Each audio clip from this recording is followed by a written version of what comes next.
आज काय नवीन? चला तर मग मार्केटमधील शेंगदाण्याची चटणी विसरा. ही घरची चटणी चव आणि चटणी चव टिकाऊपणा एकदम जबरदस्त. चला तर झटपट याची रेसिपी आपण पाहून घेऊया. इथे तव्यावर शेंगदाणे टाकले आहे आणि शेंगदाणे आता आपण भाजून घ्यायचे आहे. शेंगदाणे हे मंद आचेवर मस्त खरपूस भाजून घ्यायचे आहेत. काळे डाग पण पडू द्यायचे नाही आणि भाजायचे पण चांगले आहेत. आता हे मंद आचेवर आपण 5 मिनिटं भाजून घेऊया. अशा पद्धतीने भाजून घ्यायचे आहे. बघू शकता ते शेंगदाण्यांना असे काळे डाग पण पडलेले नाही आहे आणि भाजल्या पण गेलेले. हे बट्टलखर वगैरे सगळे आपोआप निघू राहिले मस्त. आता इथे आपण गॅस बंद करून घेऊया. हे बघ लगेच साल निघते इतपत भाजायचे आहे.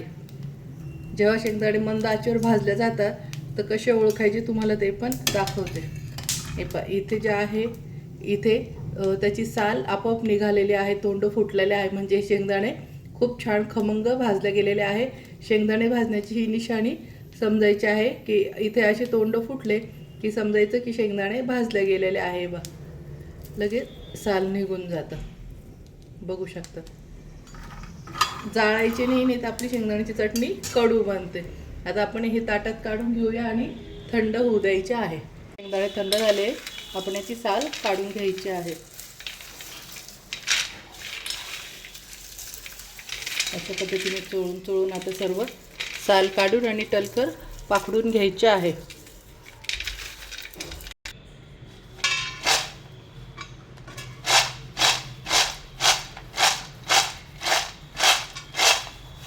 अशा पद्धतीने सगळी साल याची काढून घेऊया.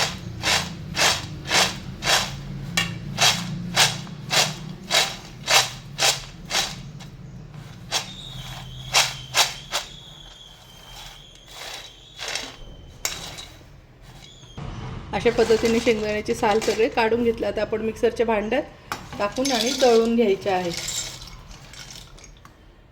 आता हे मिक्सरच्या भांड्यात आपण बटन चालू बंद करून दळायचं आहे. डायरेक्ट मिक्सरचं बटन फिरून दळायचं नाही, तर एकदम बारीक भुगा होऊन जातो. चालू बंद करून आणि आपल्याला हे दळून घ्यायचे आहे. लक्षात ठेवा, बटन चालू बंद करून तुम्हाला दाखवते वाटलंच तर.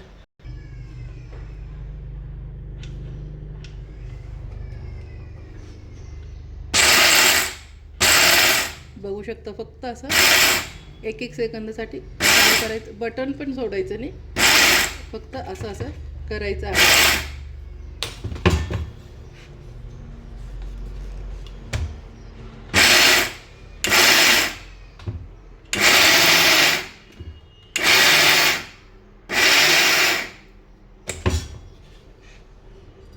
बघू शकता की ते 1 सेकंदात झालं की नाही. इथे मी मिक्सर अजिबात चालू ठेवलेलं नव्हतं. हे बघा, पाहू शकता किती छान झालेलं आहे. मी हे ताटात ओतून दाखवते. हे बघू शकता किती मस्त आपला भुगा झालेला आहे.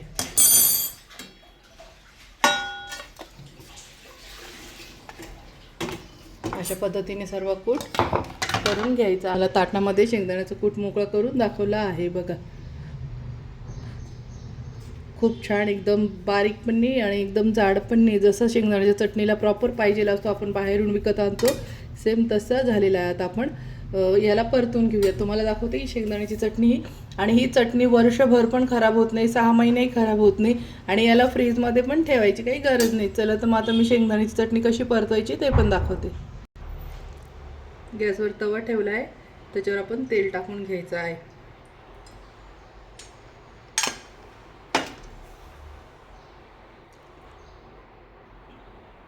तेलावर आता आपण लाल तिखट टाकून घ्यायचं आहे. लाल तिखट तुम्ही तुमच्या चवीनुसार टाकायचं आहे. किती फिक्क पाहिजे, किती तिखट पाहिजे चटणी, त्यानुसार करायची आहे. याच्यामध्ये मी आता दुसरं काहीच टाकत नाही, कारण की ही शेंगदाण्याची चटणी उपवासाला पण चालते आणि अशीच पोळी खायची तरी पण अशी पण आपण खाऊ शकतो पोळीबरोबर पण. त्याच्यात चवीनुसार मीठ टाकून घ्यायचं आहे. जेवढं कूट आहे त्याच्या चवीनुसार मीठ टाकून घ्यायचं आहे.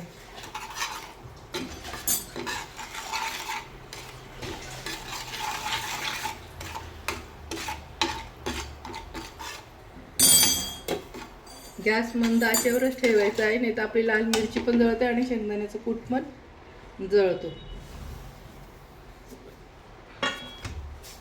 शेंगदाण्याचं कूट टाकून घ्यायचं, मंद आचेवर छान 2-3 मिनिटासाठी परतवायचं आहे.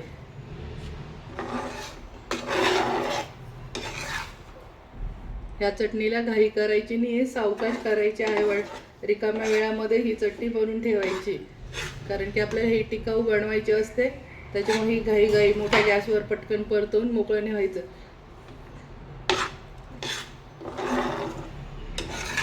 तुम्ही याच्यामध्ये जिरं किंवा कुटलेलं लसूण पण टाकू शकता, पण लसूण जर टाकला तर ही 8-15 दिवसच टिकते आणि कोथिंबीर पण टाकली तरी ती टिकत नसते. त्यामुळं मी फक्त ही आपण उपवासाला पण खाऊ आणि अशी साधी तोंडी लावायला पण खातो. त्यामुळं याच्यात फक्त लाल तिखट आणि मीठ टाकायचं आहे, हळद वगैरे काही टाकायचं नाही.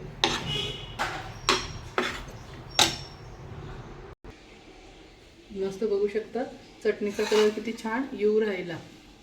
खूप घाई करायची नाही आहे, त्याला 5 ते 10 मिनटं छान परतवायचं, पण शेंगदाण्याचं कूट खाली चिटकू द्यायचं नाही, नाही तर चटणी सगळी आपली फसते आणि चव बिघडून जाते.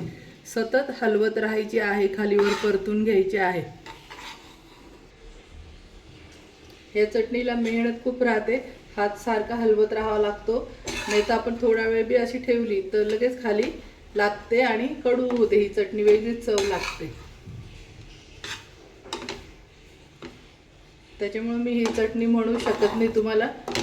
5 मिनिटात होणारी चटणी, 5 मिनिटं नाही लागत, याला 20-25 मिनिटं तरी लागतात. शेंगदाणे भाजायला मंद आचेवर भाजावं लागतात. थंड झाल्यानंतर त्याची साल काढून दळल्यानंतर पण आपण जेव्हा तव्यावरती परतवतो ते सारखे हलवत त्याला पण 10-1 मिनिटं तरी लागून जातात. मला तर 10 मिनिटं पूर्ण होत आलेले आहे आता ही चटणी परतवता.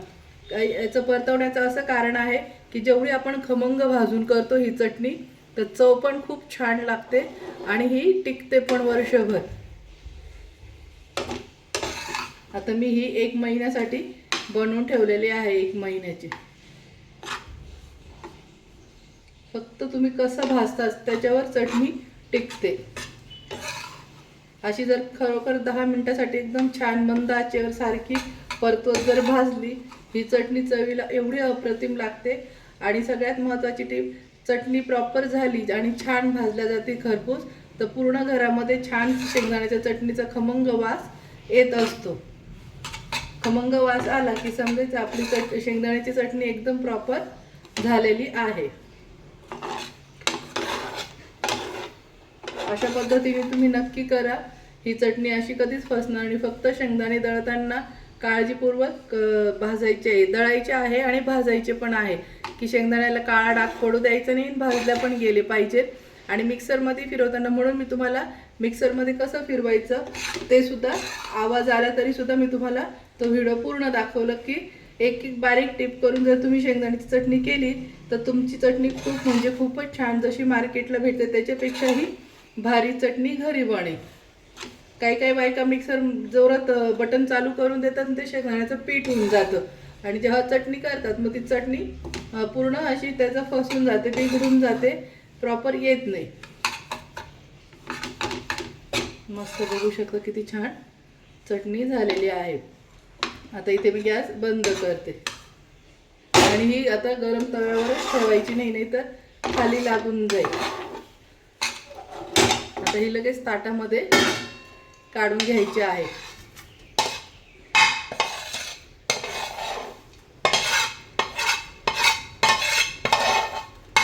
मी व्हिडिओ स्किप न करता पूर्ण दाखवू राहिली, कारण की या बारीक बारीक गोष्टी तुम्ही जर केल्या, बघितल्या, तरच तुमची चटणी एकदम प्रॉपर बनेल.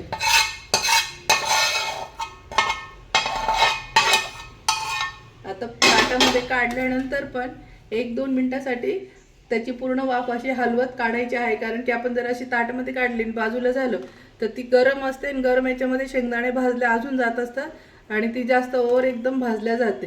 त्याच्यामुळं ताटात काढून आणि 1-2 मिनिटासाठी ताटात पण परतून घ्यायचे आहे. तुम्ही इथे फॅन पण लावला तरी चालेल, आणि फॅन न लावता हे गेलं पण 1-2 मिनिटं असं हलवत राहायची आहे, म्हणजे खूप छान मोकळी चटणी होते आणि त्याची वाफ पण निघून जाते.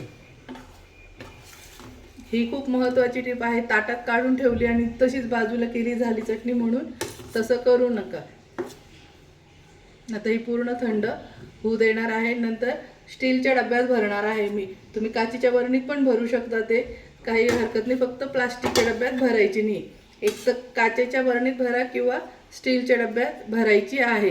प्लास्टिकच्या डब्यात जर भरली तर हे जे शेंगदाण्याचं तेल असतं ना, आपण तेल पण टाकेलं असतं, तर ते प्लास्टिकला चिटकून जातं आणि चटणीला वास मारतो. त्याच्यामुळं काळजीने ही चटणी कोरड्या स्टीलच्या डब्यात भरून ठेवायची आहे किंवा काचेच्या बरणीत भरून ठेवायची, जेणेकरून याचं ऑइल जे असतं प्रॉपर चटणी तसंच असतं. त्यामुळे आणि ही शेंगदाण्याची चटणी खाताना याच्यात वरतून तेल वगैरे काही लागत नाही. तर चला तर मग मैत्रिणींनो, तुम्ही पण करा आणि कशी झाली मला कमेंटमध्ये सांगा. तोपर्यंत मस्त खा आणि मस्त रहा. अशीच नवीन व्हिडिओ पाहण्यासाठी माझ्या चॅनलला लाईक करा, सबस्क्राईब करा आणि शेअर करा. बाय बाय मैत्रिणींनो.